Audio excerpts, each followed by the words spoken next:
नमस्कार दोस्तों, मेरा नाम है विमल सिंह बालाजी। स्टडी अड्डा में आप सभी का स्वागत है। तारीख आज आपकी है 4 जून 2024 की। शिक्षा संबंधी एक एक करके सभी अपडेट की बात करेंगे। कुछ न्यूज़ अपडेट हैं उनकी भी बात जो है वो करेंगे और साथ ही साथ कुछ नोटिफिकेशन की बात भी करेंगे। सबसे पहले अपडेट, कस्तूरबा विद्यालय में 1683 पदों पर होगी भर्ती। लखनऊ से न्यूज है जिसमें बताया गया है कि प्रदेश में उच्चीकृत किए जा रहे कस्तूरबा गांधी बालिका आवासीय विद्यालयों में विभिन्न पदों पर नए सत्र 2023-24 में संविदा पर लगभग 1683 पदों पर कार्मिक जो है उनकी तैनाती की जाएगी। शासन ने इसके लिए बेसिक शिक्षा विभाग को आवश्यकता अनुसार कर्मियों की तैनाती के निर्देश दिए हैं और नए सत्र से पहले ये प्रक्रिया भी कंप्लीट कर ली जाएगी। कस्तूरबा विद्यालय जो है उसको कक्षा 12 तक उच्चीकृत किया जा रहा है, जिसमें दो तरह के विद्यालय शामिल है। पहले तीन, जहाँ 3 किलोमीटर की परिधि में कोई भी राजकीय या सहायता प्राप्त माध्यमिक विद्यालय संचालित नहीं है। यहाँ पर नए एकेडमिक ब्लॉक और छात्रावास का निर्माण कराया गया है। वहीं ऐसे कस्तूरबा विद्यालय जिनकी 3 किलोमीटर की परिधि में राजकीय सहायता प्राप्त माध्यमिक विद्यालय है, यहाँ पर 100 छात्राओं की आवासीय सुविधाओं के लिए हॉस्टल का जो निर्माण है वो कराया जा रहा है। तो ये दोनों जगह नए पद सृजित जो है वो किए जाएंगे।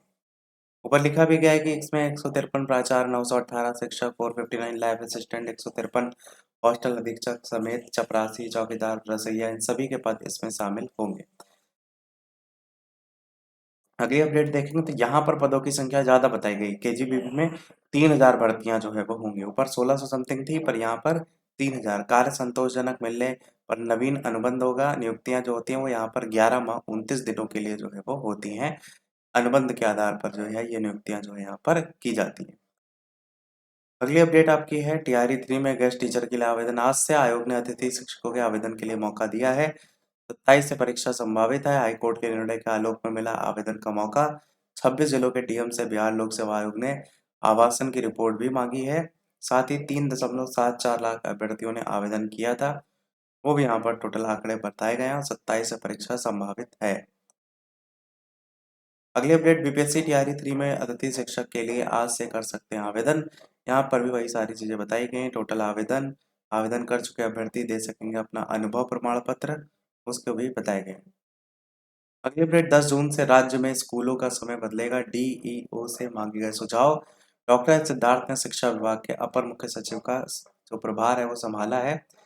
पटना से न्यूज है जिसमें यही बताया गया है कि 8 जून तक मिशन दक्ष के बच्चों की कॉपियों की जांच पूरी करने का निर्देश दिया गया है और वीडियो कॉन्फ्रेंसिंग के जरिए सभी जो डीओ हैं उनके साथ बैठक वगैरह की है और विद्यालय की मॉनिटरिंग में कोई बदलाव नहीं होगा। डॉक्टर सिद्धार्थ को प्रभार सौंपने के बाद के पाठक विभाग से निकल गए। उसके बाद नोटिफिकेशन देखेंगे इसी से संबंधित मधुबनी का, जिससे इसमें ये लिखा है कि 3/6/2024 द्वारा दिए गए निर्देश के आलोक में जिले के सभी प्रधानाध्यापक और शिक्षकों को निर्देशित किया जाता है कि दिनांक 8/6/2024 तक पूर्वाह्न 7 से 11 बजे तक पूर्वाह्न तक विद्यालय में उपस्थित रहकर प्रशासनिक और अन्य कार्य, शिक्षा कोर्स पर छात्रों का एंट्री करवाना, आधारभूत संरचना का कार्य करवाना, अभिलेखों का संधारण करवाना, बच्चों का आधार कार्ड बनवाना, मिशन दक्ष के तहत छात्रों की जो परीक्षा है उसका उत्तर पुस्तिका का मूल्यांकन करना, मासिक मूल्यांकन की कॉपियों की जांच करना, इसी प्रकार जितने भी काम हैं उनको लेकर के यही लिखा है कि कक्षा 9 में बच्चों का नामांकन आदि कार्य संपादित कराएंगे। सभी जो प्रधानाध्यापक हैं वो पूर्वाह्न 11 बजे के पश्चात वीसी में भाग लेना सुनिश्चित करेंगे और सभी निरीक्षी पदाधिकारी को निर्देशित किया जाता है पूर्वाह्न 7 बजे से 11 बजे तक पूर्वाह्न की जो अवधि है उसमें ही आवंटित विद्यालय का निरीक्षण करना सुनिश्चित करेंगे। अगली अपडेट देखेंगे, अगला जो नोटिफिकेशन है उसमें भी देखेंगे तो पटना, इसमें भी लगभग वही सारी चीजें बताई गई हैं। टाइमिंग को लेकर देखेंगे तो सरकारी विद्यालयों के शिक्षक शिक्षकेतर कर्मी को प्रातः 7:30 बजे से 10:30 बजे तक विद्यालय में उपस्थित रहकर ये सभी कार्य करने हैं। कार्य देखेंगे तो वही सारे हैं। टाइमिंग की मेन बात यहाँ पर की गई है और ये टाइमिंग पटना से आपका जो है वो नोटिफिकेशन निकला है। एक और देखेंगे तो कैमूर भभुआ से है, जहां पर भी वही बताया गया है 4 जून 2024 से 8 जून 2024 तक सभी शिक्षक शिक्षिकाएं 7:30 से 10:30 बजे तक उपस्थित रहेंगे और वीसी नोट से प्रधानाध्यापक पूर्वाह्न 10:30 बजे से जुड़ेंगे। अगली अपडेट देखेंगे तो दरभंगा में शिक्षक की मौत पर संवेदना। मधुबनी से न्यूज है जिला शिक्षा और प्रशिक्षण संस्थान किलाघाट दरभंगा में एफएलएन प्रशिक्षण के दौरान मनोज कुमार चौधरी नामक एक शिक्षक की मौत पर जिले के जो शिक्षक हैं उन्होंने दुख जताया है और उसी को लेकर के यहाँ पर शोक सभा आयोजित की गई है। तो गर्मी हीट वेव का असर जो है लगातार देखने को मिल रहा है। अगली अपडेट है, शिक्षकों के 3661 रिक्त पद आयोग ने वापस किए।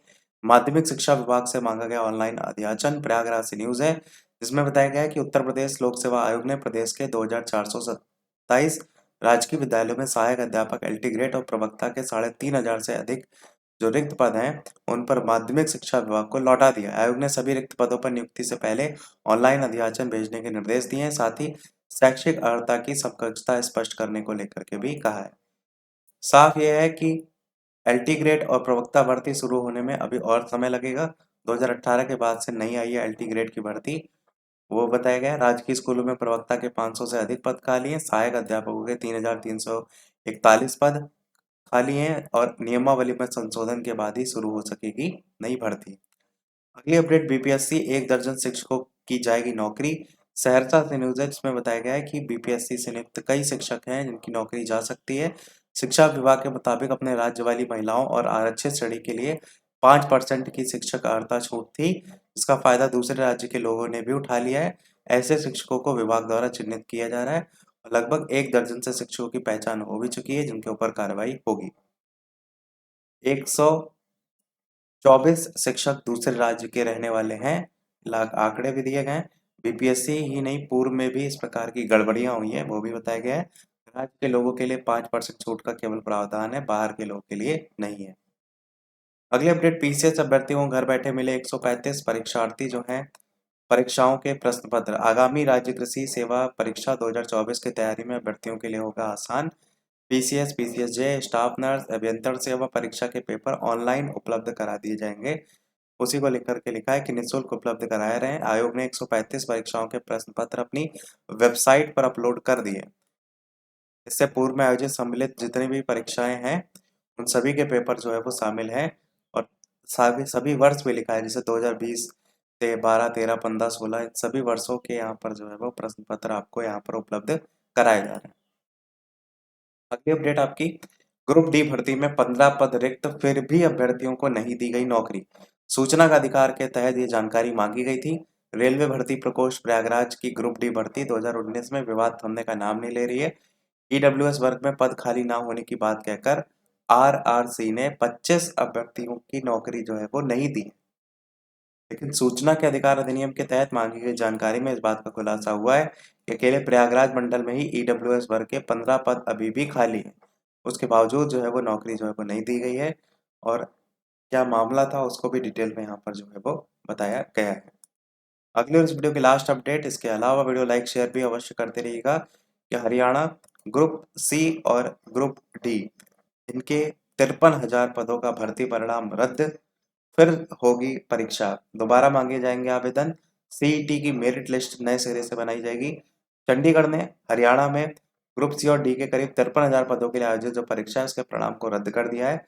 पंजाब हरियाणा हाईकोर्ट ने बिना सामाजिक और आर्थिक आधार पर मिलने वाले 5 अंकों का लाभ दिए जो सीईटी के आधार पर नए सिरे से मेरिट सूची है वो तैयार करने के आदेश जो है यहाँ पर दिए हैं। 6 माह में भर्ती पूरी करने का आदेश हाईकोर्ट ने जो है वो दिया है। हाईकोर्ट ने भी कहा है कि इस लाभ को देने से पहले ना कोई डाटा एकत्रित किया गया, ना ही कोई आयोग बनाया गया। इस प्रकार पहले सीईटी में 5 अंकों का और फिर भर्ती परीक्षा में 2.5 अंकों का लाभ तो भर्ती का परिणाम पूरी तरीके से बदल जाएगा। इन अंकों का लाभ देते हुए केवल परिवार पहचान पत्र धारकों को ही योग्य माना गया है, जो संविधान के अनुसार सही नहीं है। इसी कारण से दोबारा से जो है वो आपका ये रिजल्ट भर्ती को कंप्लीट करने को कहा गया है। यही था हमारे सोरल अपडेट में। वीडियो लाइक शेयर सब्सक्राइब कीजिएगा। मिलते हैं अगले अपडेट में, तब तक के लिए नमस्कार, जय हिंद।